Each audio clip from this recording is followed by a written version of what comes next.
Hello, Chef Michael McDermott with Chef Michael's Food Hacks. Hey, you know what I was thinking about the other day is I haven't really talked to you about pans, okay?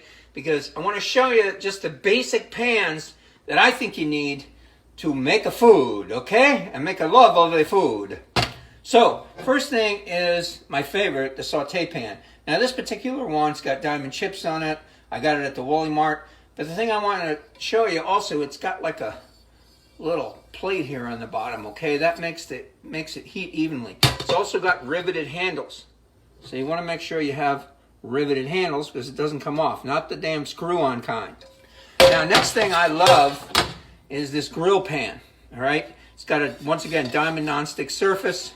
It's got riveted handles. It's flat. Because if the weather's not great outside, especially in the winter, I want to grill, this is a close facsimile. Next, you got to have a salsa pot. Okay, look at that. That's a nice sauce pot. It's 1810 stainless steel. And once again, it's got a nice bonded steel plate on the bottom. It makes the heat even. And again, we've got the riveted handles. This is also able to put it in the oven. And make sure it's got a lid, a heat-tempered glass lid, a little valve. Now, you could buy a set of these, okay? You can go out and buy a set, but you want to make sure that it has these qualities.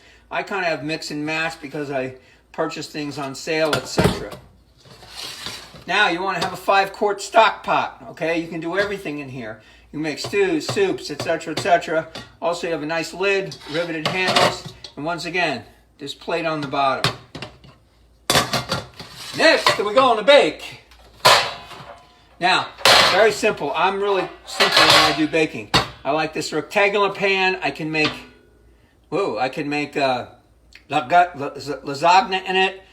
I can cook meats in it. I can drop a rack in here and cook and push it up off the bottom. I can cook a small turkey breast in here.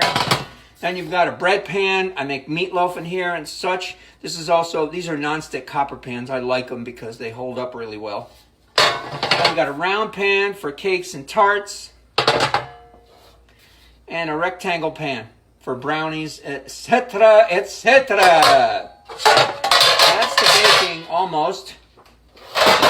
Oh, it's loud, huh? Then I got my favorite cookie sheet. And what do we make on there? Cookies! Now, this doesn't have to be nonstick, but usually most of them come nonstick. Now, this is something that I always have. I have a half sheet pan or a couple of them.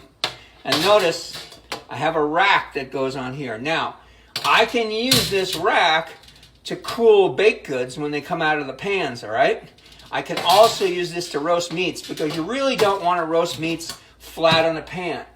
Chicken, etc. You don't want to do it flat on the pan. You want to sear it in, say, the grill pan, then put the rack in, put it on top of the rack, and then what's called finish it in the oven. The meat comes out nice and moist and delicious. Okay, well, that is Pans 101 and my jazz hands. This is Chef Michael McDermott. Stay tuned for the next Chef Michael's Food Hacks. And remember, when you eat well, you live well.